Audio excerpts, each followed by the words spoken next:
I am a leader. And that's exactly what we've seen ever since Seth Rollins became the Monday Night Messiah. He is, in fact, the leader. Now, of course, it started off with the Authors of Pain and Buddy Murphy. Now, since then, the Authors of Pain, one of them has sustained an injury, and they have been silently removed from the Seth Rollins faction. We have no idea whether they're due back anytime soon, and if they do, if they would rejoin Seth. So we have to wait and see on that one. But right now, Seth has got Buddy Murphy and Austin Theory. And I really, really like this trio. I really enjoy watching them on TV. The promos have been sound. They've really, really exceeded all expectations I had for the whole Messiah gimmick. I think the fact that all three of them are super talented in the ring, it doesn't matter what combination of tag match or singles match you get, it's just so freaking good. So I have to applaud WWE. Now, last night on Raw, during Seth Rollins' match with Aleister Black, I noticed about 3 times the actual commentators called Buddy Murphy and Austin Theory Seth Rollins puppets. Where have we heard puppets before?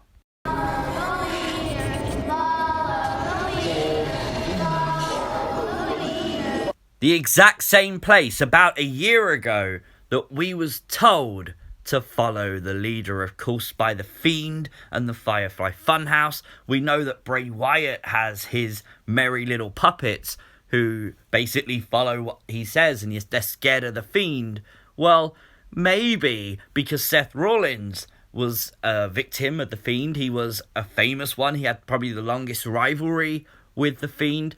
He definitely had the most famous matches. The Fiend took his championship, and we have multiple times theorized on the channel that The Fiend changes people. Now, a couple of weeks ago, we did do a video asking if Seth had let him in. Of course, Seth Rollins appeared on Raw. Very weird. He was like in a trance before he attacked Rey Mysterio. So it did leave the question, maybe The Fiend had changed Seth Rollins. Maybe Seth was acting out something that The Fiend had told him. Now, some people will say WWE's not smart enough for that. Well, Bray Wyatt is. Back in 2015, we got Superstar Ghost Stories 4 years before the Funhouse ever existed, where Bray Wyatt told us the very first time about The Fiend. Not only that, but there are clues dotted throughout Bray Wyatt's whole entire WWE career that when you watch the Firefly Funhouse and then go back to Bray Wyatt's past matches and promos, you can clearly see the tie-in between what Bray Wyatt was planning years and years and years ago for 2019 onwards. Now, I want to give a massive shout out to Dolaz Williams, who commented on one of my most recent YouTube videos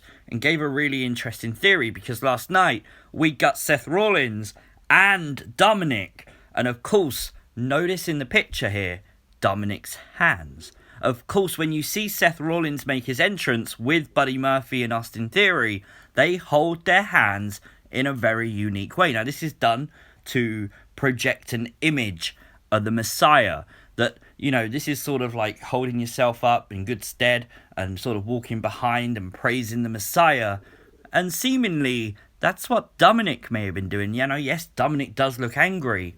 But when you watch this back, Dominick only does this when Rey Mysterio specifically talks about Seth Rollins. When he says, "Damn you, Seth," and things like that, Dominick's hands are twitching.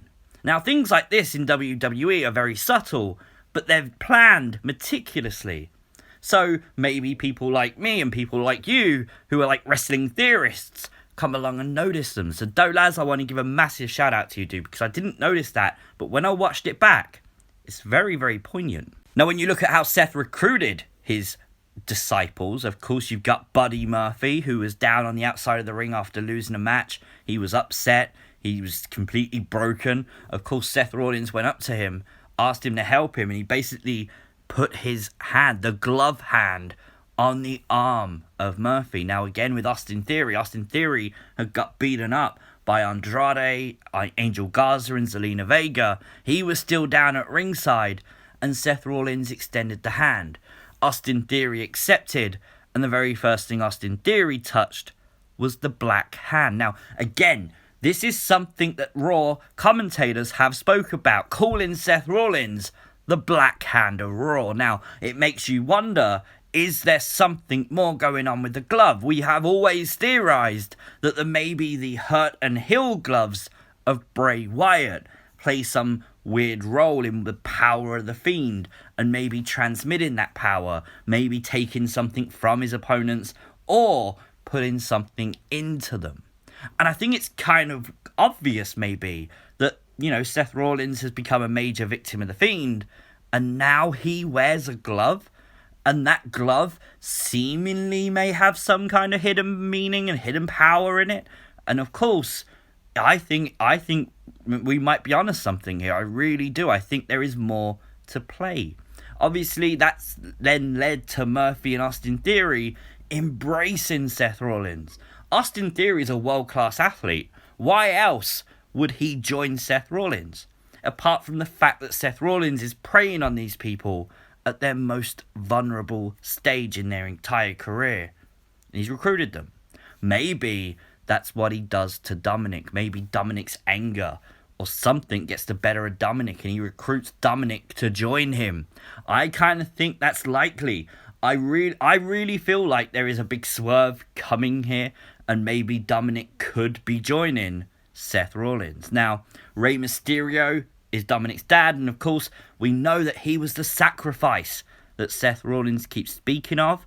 I think that's something interesting as well, but I did put a poll up on Twitter asking you guys what you think, and of course we had 123 votes in 40 minutes. The poll is still up if you want to go and have your say, but I asked you if you think what you think Dominick will do, and 51% think he will attack Seth Rollins, 49% thinks he will join Seth Rollins, and I can tell you this poll is changing all the freaking time. So if you want to have your say, do that over on Twitter at CWrestlingUK.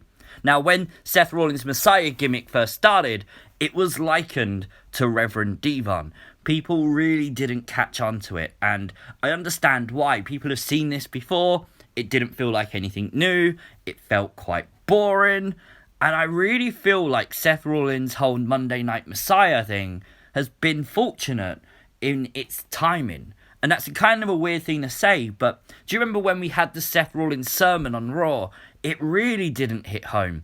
People really weren't into it in the live crowd. And that then reflects on the viewing public's opinions. Now, obviously, fans have been removed from the Performance Center, and Seth Rollins has had a time to sort of change things up a little bit, but ultimately fans aren't booing it. Fans aren't sitting there doing nothing, and we've watched it and actually realized we enjoy it. It's a really good storyline.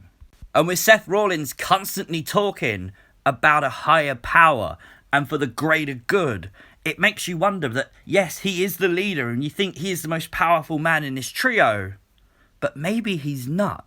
Maybe Seth Rollins is working for someone higher than him.